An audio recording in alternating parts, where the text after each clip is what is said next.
sebelum saya menyampaikan firman untuk saudara-saudara sekalian, saya akan menyanyikan sebuah pujian tentang betapa kita harus memuji dan menyembah Tuhan Allah Bapa, Tuhan Yesus Kristus dan Roh Kudus.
Salam saudara pemirsa, selamat berjumpa kembali dengan kami dalam program Berita Pengharapan.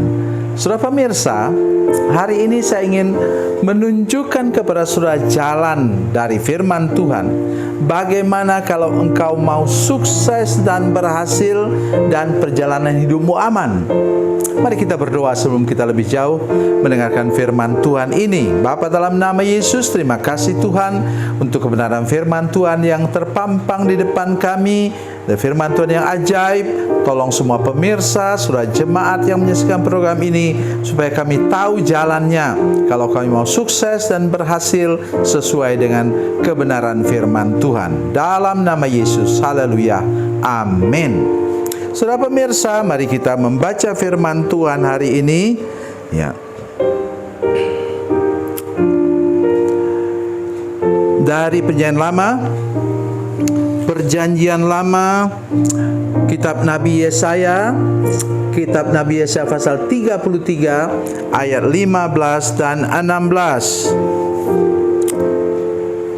Yesaya 33, 15 dan 16, demikian bunyi firman Tuhan.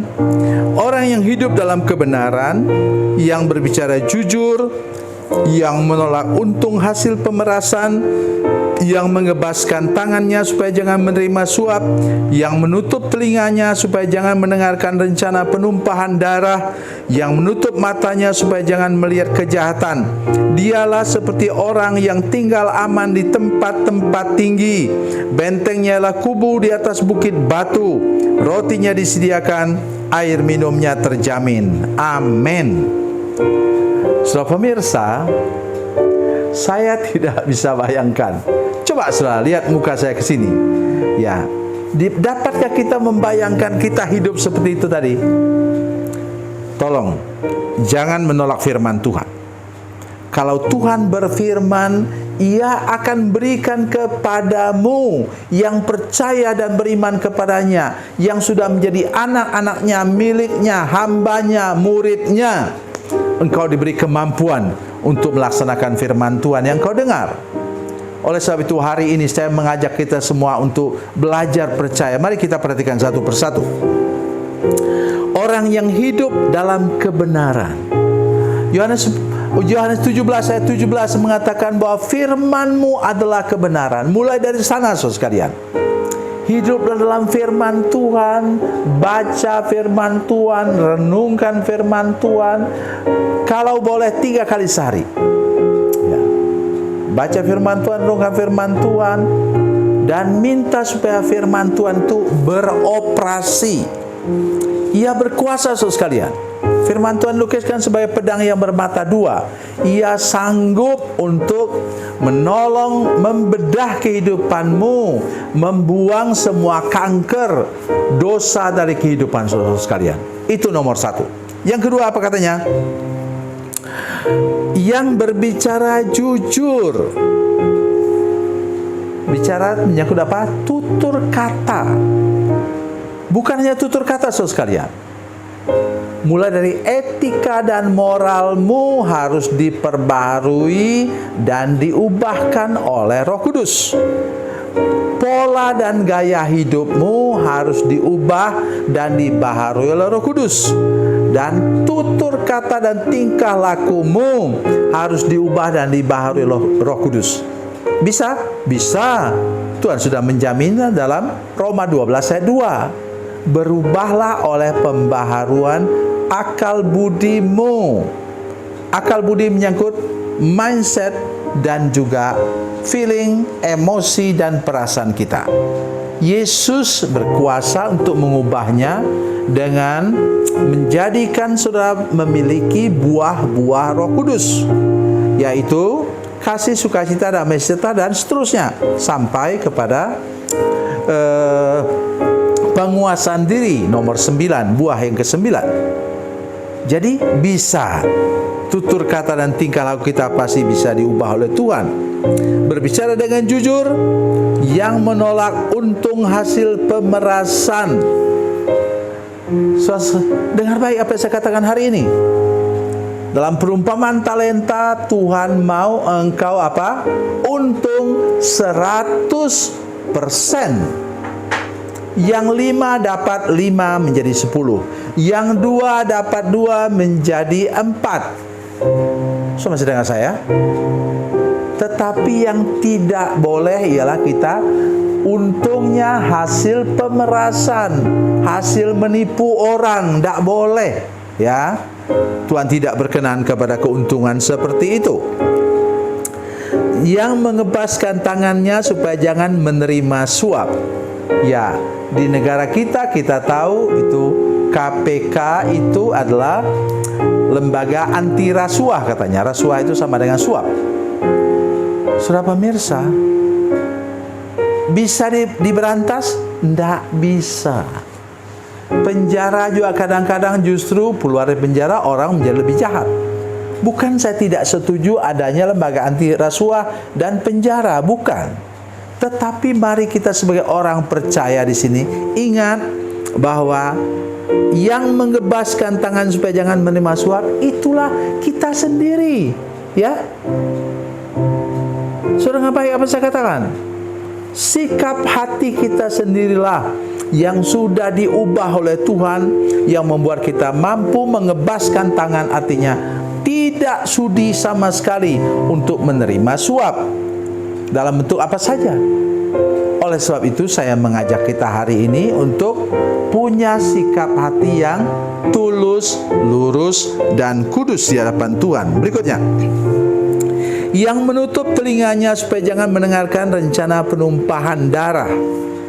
Nah, sekarang bukan rencana penumpahan darah dalam arti kata bunuh orang, tetapi juga saudara sekalian, apalagi kalau menjelang pemilihan umum misalnya, pemilihan kepala daerah misalnya, dan lain-lain.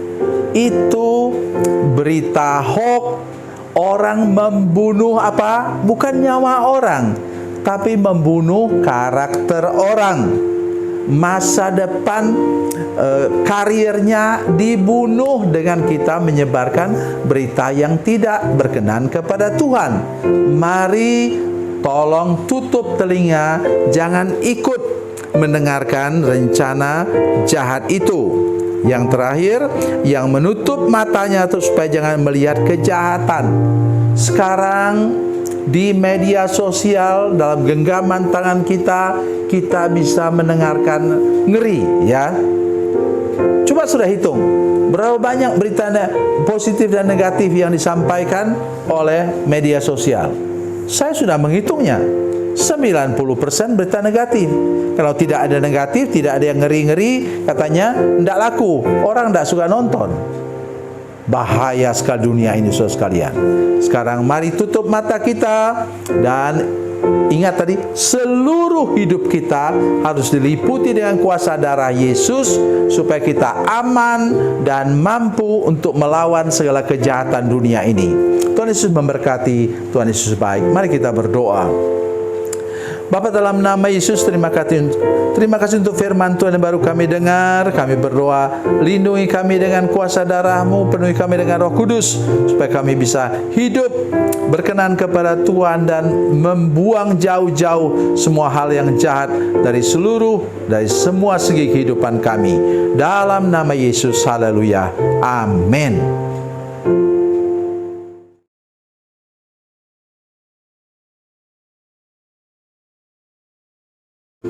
Salam saudara pemirsa, mengakhiri program ini saya mohon kepada saudara-saudara pemirsa sekalian untuk bila saudara menyaksikan program ini melalui channel YouTube, maka tekan subscribe dan bunyikan lonceng.